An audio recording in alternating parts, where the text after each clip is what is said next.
Vou começar com você. Você tem meta mesmo? Tem, cara. Tem que ter, porque, na verdade, acho que o pessoal ele não entende, assim, no final do dia. Primeiro, meta é feita para ser batida. A meta, ela tem que te guiar para algum lugar. Ela não é para, não, vou fazer uma meta. E qual é o grande ativo que eu enxergo na meta? É você desconstruir o caminho até ela. Então, a meta é um ponto de referência que você marca no mapa, assim como você faz numa viagem, e você tem que falar, cara, qual o percurso que eu preciso percorrer para chegar lá naquele tempo, daquela forma e com aquelas condições satisfatórias de resultado, né? Tem muita empresa que bate para bater meta, sacrifica a margem. E isso, destrói o negócio muitas vezes, né? A gente vê muito isso no varejo brasileiro. O varejo brasileiro é um desafio muito grande. Acho que o Júlio vai poder trazer um pouco desse ambiente para cá, para a mesa. Meta nunca está escrita em pedra. A gente está sempre olhando para a nossa capacidade de recurso, para como a gente está atuando e reconfigurando ela ao longo do tempo para que a gente tenha um guia ali para a gente estar indo para a direção certa. Renata, pegando aqui o gancho do Alfredo, eu não vou perguntar para você se você tem meta, que eu sei que você tem um monte de meta. Na realidade, essa mesa aqui, o que não faltam são as metas. Mas muita gente não gosta de meta porque estressa. Como é que você vê isso? Olha, eu acho o seguinte, meta, acho que vou concordar com o Alfredo, para mim, meta é o norte, né? Quando você coloca claramente para a tua equipe, ou teu time, ou para o teu fornecedor, porque a gente não trabalha sozinho, né? Uma agência nunca está sozinha. É para onde você tem que seguir. Para mim, o dia a dia fica mais claro. Estressa quando não tem meta. Quando você não sabe para que você está acordando naquele dia, o que você vai fazer, né? Então, eu acho que a meta, ela dá uma clareza. Quando ela é muito, muito, muito difícil de bater, ela vira inócua, porque aí, né, você joga a toalha e vira fala... o muro da lamentação. Quase batemos. Sai pela culatra, né? Mas não vamos chegar lá mesmo, então... E aí é capaz que você renda menos. Então, assim, essa fina calibração do que você vai... como é que você vai fazer, o que você vai sacrificar para chegar e como é que você vai calibrar o teu número ou, enfim, a tua venda, ou o teu awareness, ou qualquer que seja a sua meta, porque cada negócio tem uma, mas eu acho que a meta, ela não estressa. Acho que quando você... Principalmente para a liderança ela precisa dar para o time...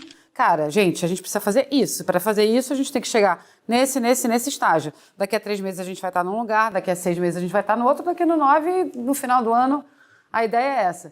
Eu acho que fica todo mundo mais confortável e sabe melhor o que fazer. Então, eu discordo um pouco de que meta estressa. Acho que meta deixa tudo mais claro e todo mundo sabe o que fazer, entendeu? E cada um vai fazer... o que precisa ser feito para chegar lá. Ficar perdido estressa muito mais, né, Renata? Muito mais. Ficar perdido, não saber para onde está indo. Muita gente não gosta. Muita gente, eu lido muito com o público, as pessoas às vezes eu tenho acham... pavor. De não saber para onde eu estou indo, é horrível. Tenho pavor. Óbvio, você não saber para onde você está indo, você está completamente perdido. Você está andando de venda, né? Então, Isso. assim, enfim, eu acho que planejamento é uma palavra enorme, assim, ela abrange muita coisa. Eu comecei minha carreira na publicidade fazendo planejamento, né? Então, assim, eu preciso... Assim, quando o cliente fala assim, mas eu queria só chamar atenção. Não, chamar atenção de quem? Para quê? Você quer vender ou você só quer... Qual finalidade? Exato. Então, assim, quanto mais dado a gente tem, melhor fica pra gente direcionar aí o resultado. Como diria a Alice no País das Maravilhas, né? Você não Gato, sabe, né? fala pra ela. Exatamente. Se você não sabe pra onde ir... Qualquer caminho funciona, né? Evita o pânico, né? Aquele pânico de, mas será que a gente tá certo, não tá certo? Então deixa eu pular direto para você, já que você está inspirado aqui na Alice, no País das Maravilhas, Júlio. Qual o peso de uma meta errada quando você coloca para a tua equipe? Qual é o peso para uma meta exagerada, por exemplo? E qual é o peso também para uma meta que foi fácil demais? A gente sabe que os dois casos são prejudiciais. Qual é exatamente a exata medida? Como é que você encontra essa exata medida da meta? Essa pergunta é muito boa, né? Eu acho que a definição da meta, ela funciona e ela é tão importante quanto a meta, né? A forma de definir a meta, de integrar todas as pessoas que vão estar envolvidas nela. Eu trabalho no varejo já, vou fazer 30 anos de varejo já. Então até minha esposa brinca comigo que dia que eu vou acordar, não vou olhar no celular para saber a venda, saber visita, saber conversão. Tudo isso são metas que a gente tem, né? Então, eu acho que essa definição dentro do varejo, eu tenho meta por minuto, né? Quanto que eu preciso vender em cada minuto, né? Visita. Então, eu acho que nesse sentido, essa definição, o que a gente costuma fazer muito, que é muito importante, é criar, obviamente, eu olho o histórico, eu enxergo o que eu tenho pela frente, enxergo o mercado, faço bons estudos e a definição. E aí sim, melhor ainda do que a meta é a execução desse plano, que você criou a meta para poder buscar. Se você faz uma meta inatingível, você desmotiva a equipe, o grupo se torna, imagina que está trabalhando mal. Então, acho que isso atrapalha mais do que ajuda. A meta vem para atrapalhar, né? Então, acho que nesse ponto a gente tem que ser muito eficiente, muito disciplinado, né, na criação e envolvendo um grupo, o maior número de pessoas do grupo, seja ele, no nosso caso, de varejo, seja logística, com metas distintas, seja área de vendas, seja área de criação, ou seja qualquer tipo de ação. Dentro do nosso grupo, dentro do Magalu, todas as áreas têm metas claras e são metas cruzadas. Então, eu tenho meta de venda e o grupo todo tem meta de venda, afinal de contas, né? Nós somos do varejo, a gente depende de venda. Então, eu acho que essa decisão ela é fundamental para o nosso negócio, mas ela tem que ser bem definida. Agora, se o funcionário, se o profissional, se a equipe em geral, ela não compra a meta já nasce morta também. Exatamente. Como é que vende a meta, Sandra? Como é que você apresenta uma meta e deixa todo mundo assim comprado com a meta? O Júlio falou uma coisa muito interessante que é relacionada à comunicação da meta. A gente tem que, nós como líderes, né, a gente tem que ter sempre essa comunicação muito clara e objetiva, sem rodeios, e meta precisa ser compartilhada, porque aí você consegue motivar a equipe a lutar e remar para a mesma direção, né? Eu acho que isso é fundamental. Como é que você lida, Alfredo, com aquele funcionário que não bate a meta? Como é que você trabalha isso aí? Porque tem gente que não bate meta. Às vezes a própria empresa não bate a meta. Essa pergunta Como é que botou você na fogueira aqui. Como é que você lida com um funcionário dá um que não olhar bate a triste. meta? Aquele momento de ficar murcho, né? De falar, Pode falar, a gente está só entre a gente aqui. Flávio, Ninguém olha vai só. ver a gente falando. Obviamente, vamos tentar dar uma resposta boa aqui. Obviamente, você Só tem pode que... falar Não. abertamente. Primeira coisa é você fazer o one-to-one para entender o momento daquela pessoa. Acho que você fala uma coisa sensacional, que quem trabalha com vendas, e a gente está falando de meta, mas na verdade a meta ela está no financeiro também, inadimplência. Meta não é só comercial. Perfeito. Então, a meta é o direcionamento de como o Júlio falou, de todas as áreas da empresa.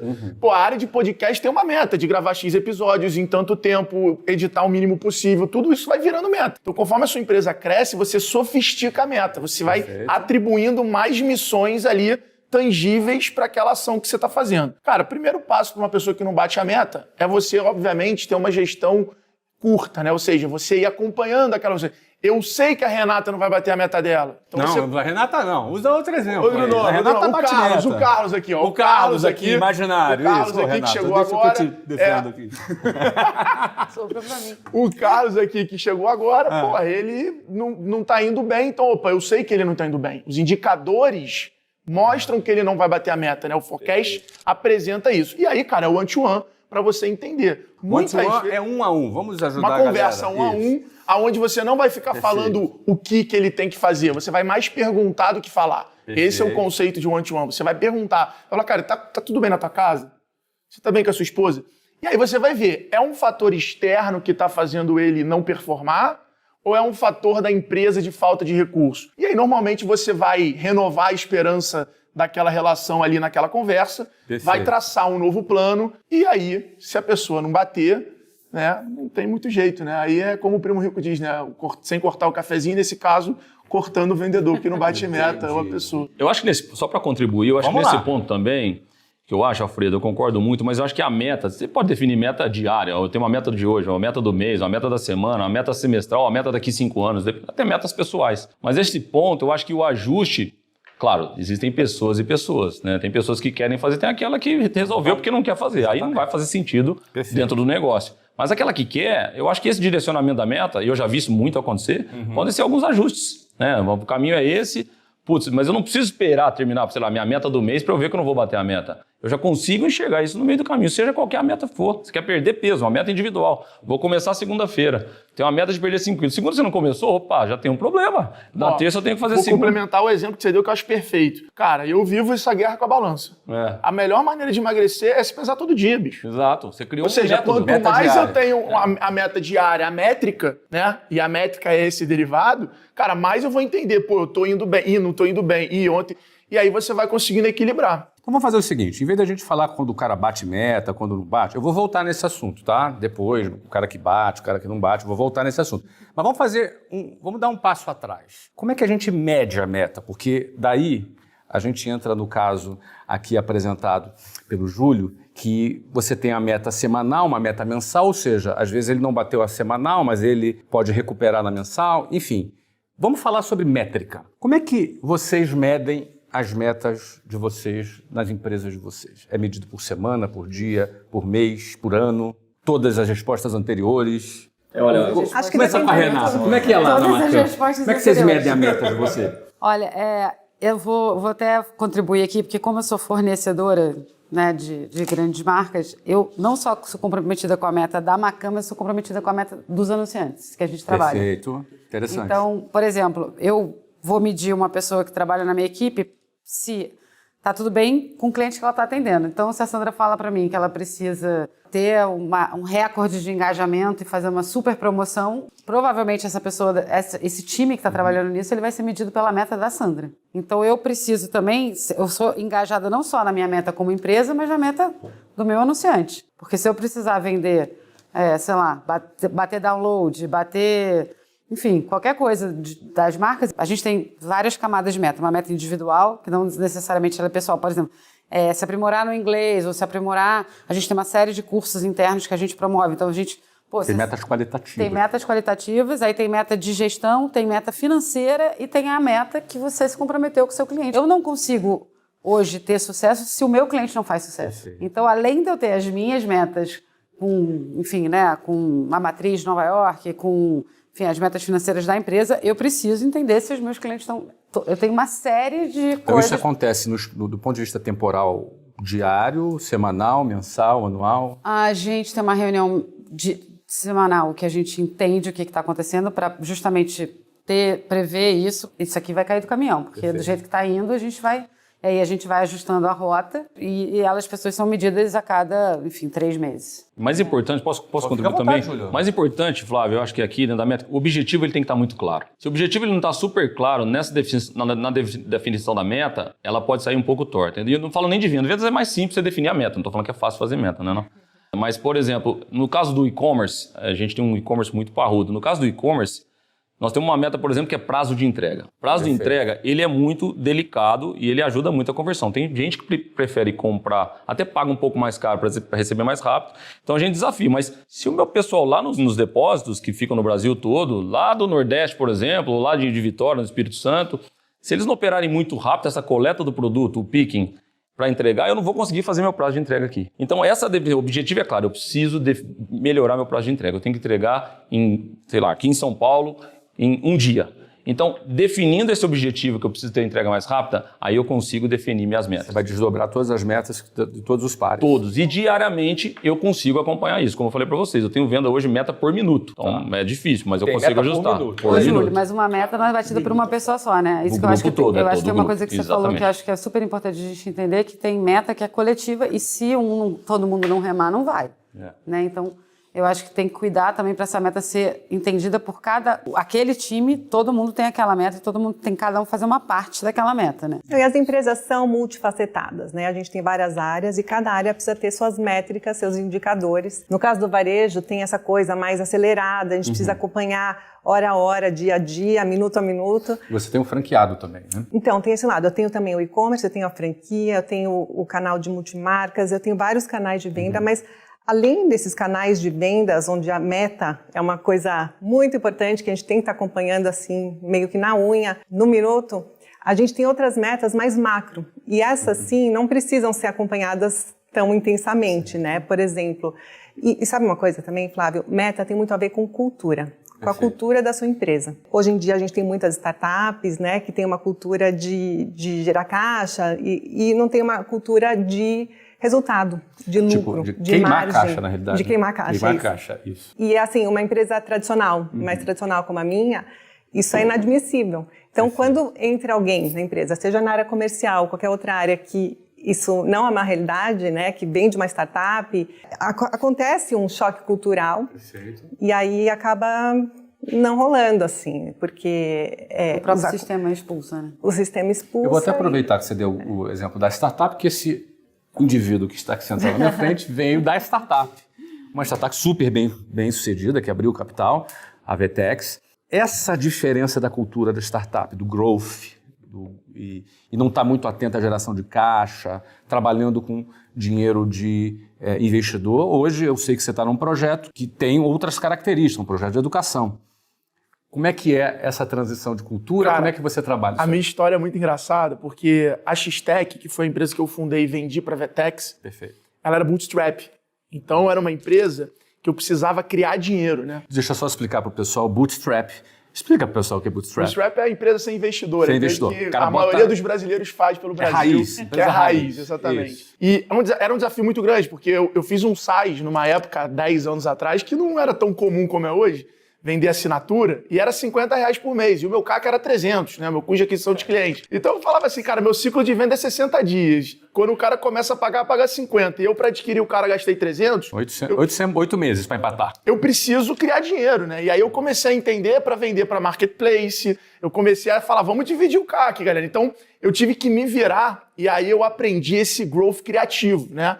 Que é uma característica que eu depois levei para a Vetex. Quando eu cheguei na Vetex, eu fui incompetente no meu primeiro ano. Porque Não seja tão exigente consigo Não, eu mesmo. fui incompetente. Eu lembro do esporro que eu tomei do Mariano, que ele falou assim, você não tá gastando o dinheiro que tem.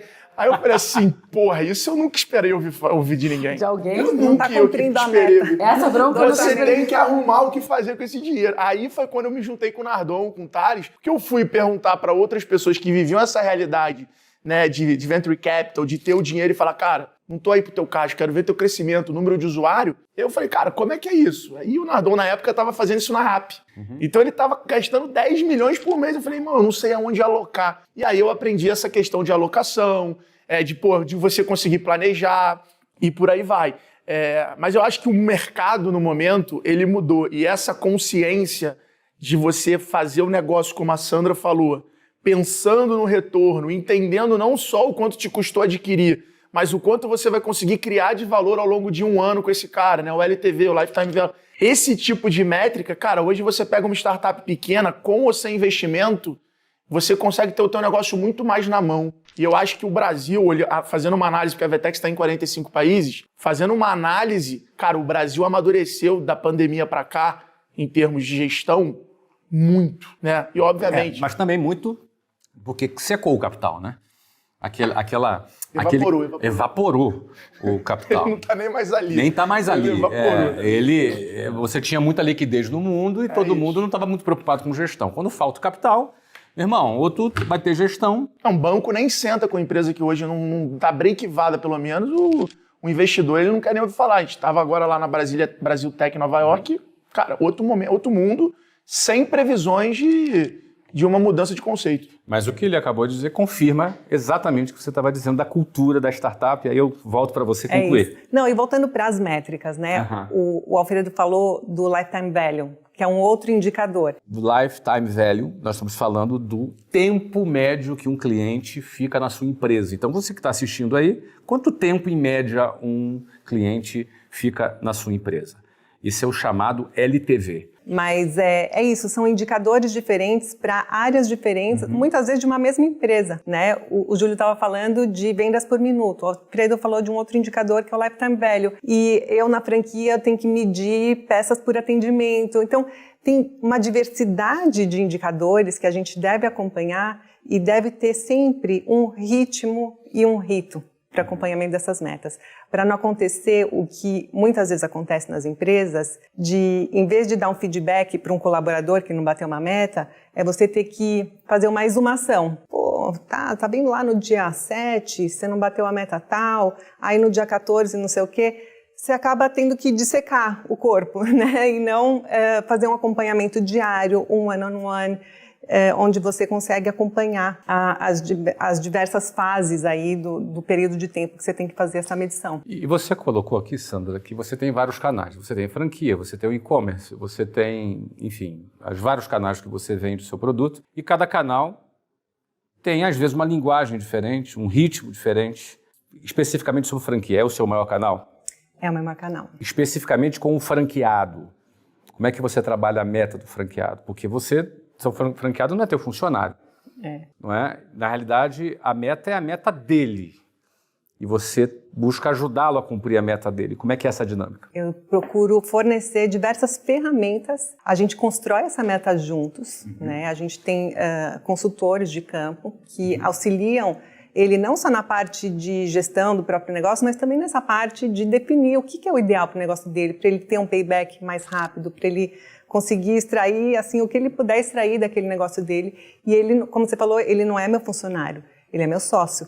né? A gente encara um franqueado como um sócio. E quanto mais dinheiro ele ganhar, quanto mais rentável for o negócio dele, mais vai ser o meu. Então, a gente tem essa preocupação, a gente tem esse acompanhamento muito de perto, a gente tem essa proximidade e a gente tem um acompanhamento, assim, muito personalizado de encarar o negócio do meu franqueado como se fosse o meu, construir junto essas metas e um acompanhamento fornecendo as ferramentas certas. Então, eu tenho ferramentas para qualidade de estoque, por exemplo.